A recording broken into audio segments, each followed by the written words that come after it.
Hello everyone, कैसे हैं आप सब। साइंस के chapter 7 weather climate and adaptations of animals to climate, इस चैप्टर की रीडिंग कर रहे थे हम लोग। और पिछले 3 वीडियोस में हमने पहले वीडियो में वेदर के बारे में जाना, दूसरे वीडियो में जाना कि क्लाइमेट क्या होता है, और तीसरे वीडियो में हमने अडॉप्टेशन जाना था कहाँ का, पोलर रीजन्स का। पोलर रीजन में पोलर बेयर और पेंगुइन का। आज के वीडियो में हम ट्रॉपिकल रेन फॉरेस्ट के बारे में जानेंगे कि वहां का वेदर क्लाइमेट कैसा है, वहां का एडॉप्टेशन किस तरीके का है।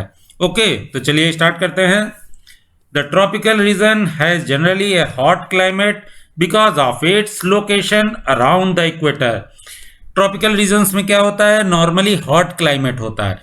हॉट क्लाइमेट क्यों होता है, क्योंकि ये लोकेशन जो है इसकी ये इक्वेटर के आसपास है। आप अपने वर्ल्ड के मैप को देखिएगा और उसमें समझने की कोशिश कीजिएगा कि इक्वेटर लाइन कहां से जा रही है और उसके आसपास के एरिया कौन कौन से हैं। Even in the coldest month the temperature is generally higher than about 15 degree centigrade. During hot summers the temperature may cross 40 degree centigrade.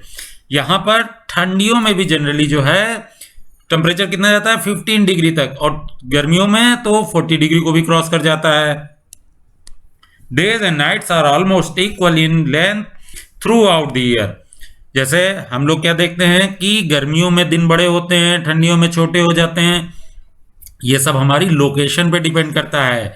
और यहाँ क्या है, यहाँ ये इक्वेटर के पास में ये एरिया है, इसलिए यहाँ जनरली क्या होता है, डेज और नाइट ऑलमोस्ट इक्वल होती हैं लेंथ में। Okay, these regions get plenty of rainfall. यहाँ पर रेनफॉल भी बहुत ज्यादा होती है। An important feature of this region is the tropical rainforest। यहाँ क्या है, ट्रॉपिकल रेन फॉरेस्ट है, बहुत सारा जंगल है, और इनको हम क्या बोलते हैं, रेन फॉरेस्ट बोलते हैं, क्योंकि यहाँ हॉट एंड ह्यूमिड क्लाइमेट है, बारिश बहुत होती है और हॉट एरिया है। Tropical rain forest are found in Western Ghats and Assam in India, South East Asia, Central America and Central Africa. तो कहाँ कहाँ ये ट्रॉपिकल रेन फॉरेस्ट मिलते हैं? अगर हम इंडिया की बात करें तो आसाम के एरिया में, साउथ ईस्ट एशिया में है, और उसके अलावा सेंट्रल अमेरिका और Central Africa. Because of continuous warm and rain the region supports wide variety of plants and animal. आप अपने आसपास भी अगर बरसात के मौसम में देखेंगे तो क्या होता है, बरसात का मौसम कैसा होता है, गर्मी भी होती है और बारिश भी होती रहती है। ठीक है, बारिश होगी तो हल्का सा मौसम ठंडा हो जाएगा, फिर धूप निकलेगी, गर्मी हो जाएगी। तो जब ऐसा मौसम होता है तो आपने आसपास भी देखते होंगे कि बहुत सारे ऑर्गेनिज्म, छोटे छोटे इंसेक्ट्स और प्लांट्स और घास, ये सब उगाते हैं।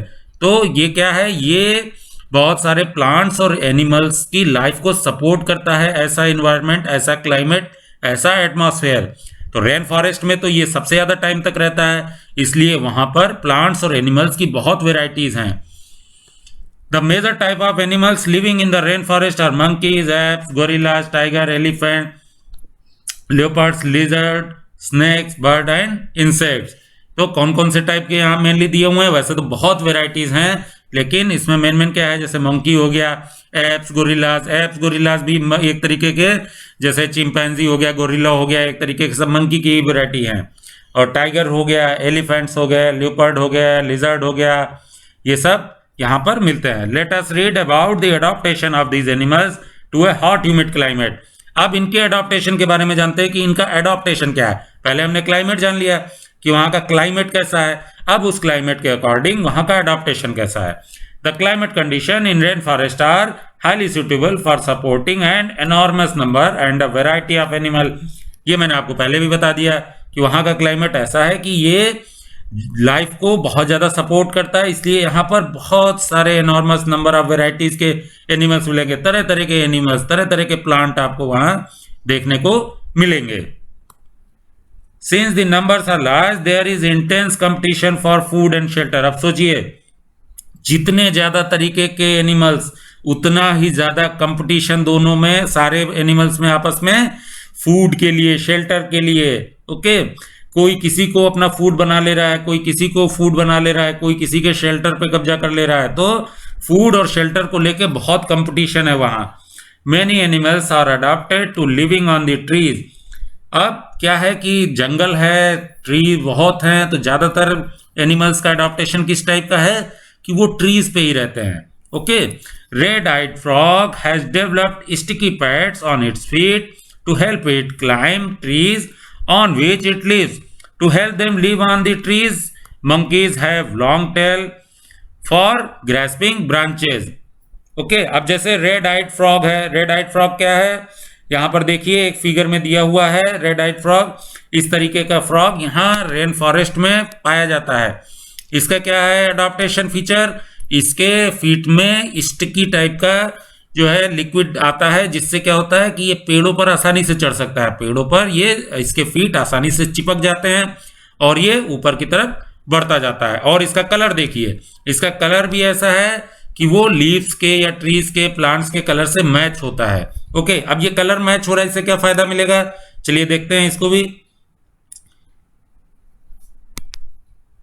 और मंकी का क्या दिया हुआ है यहाँ, monkeys have long tail for grasping branches. Monkey का क्या है, मंकी की बड़ी बड़ी लंबी टेल है, पूंछ है, उससे क्या हो रहा है, वो ब्रांचेस को पकड़ ले रही हैं। Their hands and feet are such that they can easily hold on to the branches. Okay, और उनके हैंड और फीट भी इस हिसाब के हैं कि आसानी से वो ब्रांच को, पेड़ों की शाखाओं को आसानी से पकड़ सकें। As there is competition for food, some animals are adopted to get food not easily reachable. A striking example is that of the bird toucan, which possesses a long, large beak. अब देखिए food का इतना competition है, कुछ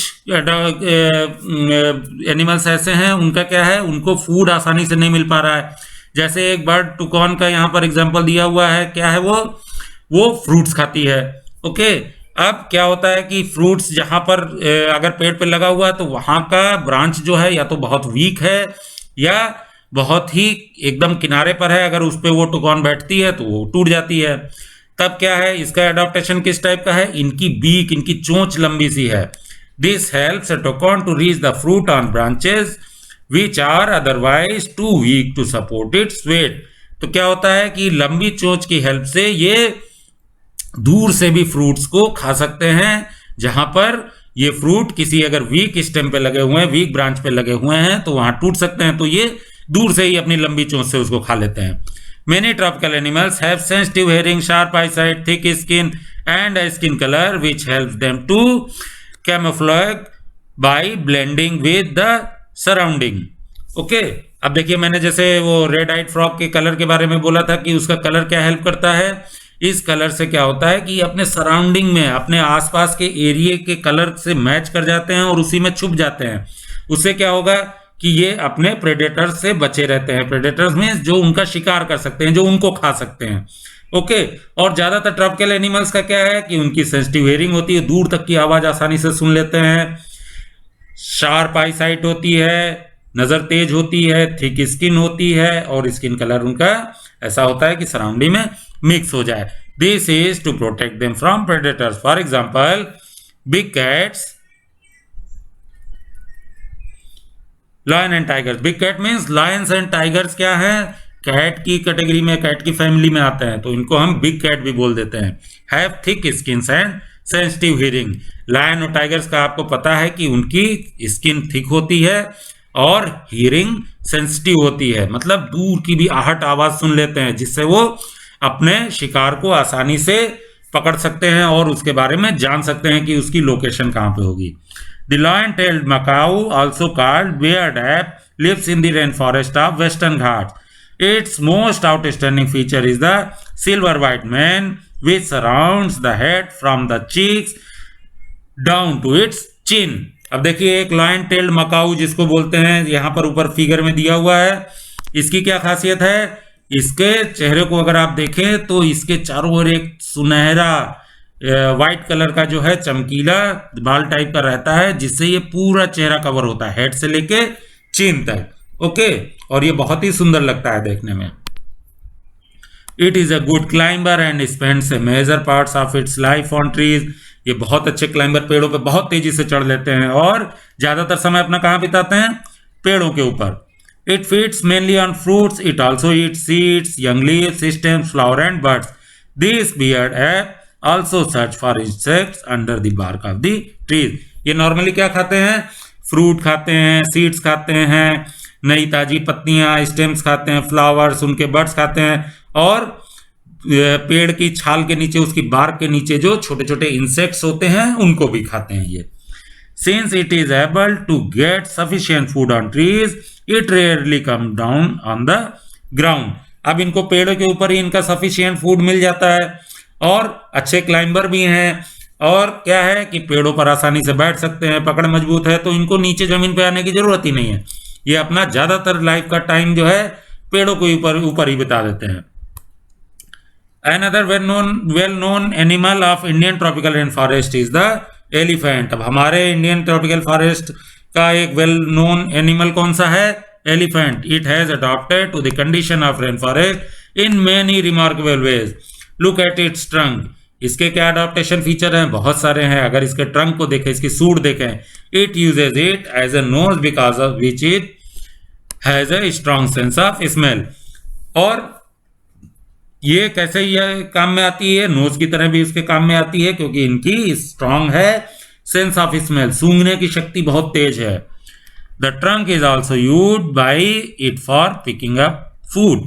और क्या करते हैं? सूंड से अपने खाने की चीजें उठा करके अपने मुंह तक पहुंचा लेते हैं. Moreover its tusks are modified teeth. These can tear the bark of trees that elephant loves to eat. और इनके मॉडिफाइड टीथ अगर आप यहां देखें तो ये क्या हैं? जिनको हम बोलते हैं हाथी के दांत. ये क्या हैं? ये मॉडिफाइड टीथ हैं. हाथी के दांत खाने के काम में नहीं आते, फिर किस काम में आते हैं? ये क्या करते हैं? ये जो प्लांट्स इनको पसंद है, जो एलिफेंट खाना चाहते हैं, उसको फाड़ने के लिए, तोड़ने के लिए, चीरने के लिए ये टीथ का इस्तेमाल करते हैं. इसके अलावा कई बार इनके अगर किसी और जानवर ने इनके ऊपर हमला कर दिया तो भी ये इस टीथ से अपनी आप की सुरक्षा करते हैं.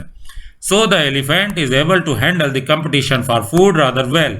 Large ears of the elephant help it to hear even very soft sound. इनके जो इतने बड़े बड़े कान हैं, उसकी हेल्प से क्या होता है? ये बहुत ही हल्की और धीमी आवाजों को भी बड़ी आसानी से सुन लेते हैं. They also help the elephant to keep cool in the hot and humid climate of the rainforest. कई बार आपने देखा होगा एलिफेंट क्या करते हैं? अपने कानों को जोर से फड़फड़ाते हैं. इतने बड़े कान हैं, कस के फड़फड़ाते हैं. खूब सारी हवा जो है इनके शरीर पे लगती है, जिससे इनका शरीर ठंडा रहता है, और ये रेन फॉरेस्ट के हॉट एंड ह्यूमिड क्लाइमेट में सर्वाइव कर सकते हैं. ओके, तो ये डिफरेंट तरीके के अडॉप्टेशन हैं. हर एनिमल, हर प्लांट जिस भी क्लाइमेट में है, उस क्लाइमेट के अकॉर्डिंग उसके अंदर अडॉप्टेशन फीचर खुद ही डेवलप होते हैं, और ये अडॉप्टेशन फीचर उनको उस क्लाइमेट में सरवाइव होने के लिए हेल्प करते हैं. ओके, तो ये हमारे इस चैप्टर की रीडिंग कंप्लीट हो गई. अब नेक्स्ट वीडियो में हम इस चैप्टर के जो कीवर्ड्स हैं और एक्सरसाइज हैं उनको कंप्लीट करेंगे. मिलेंगे नेक्स्ट वीडियो में. Till then, bye. Bye friends.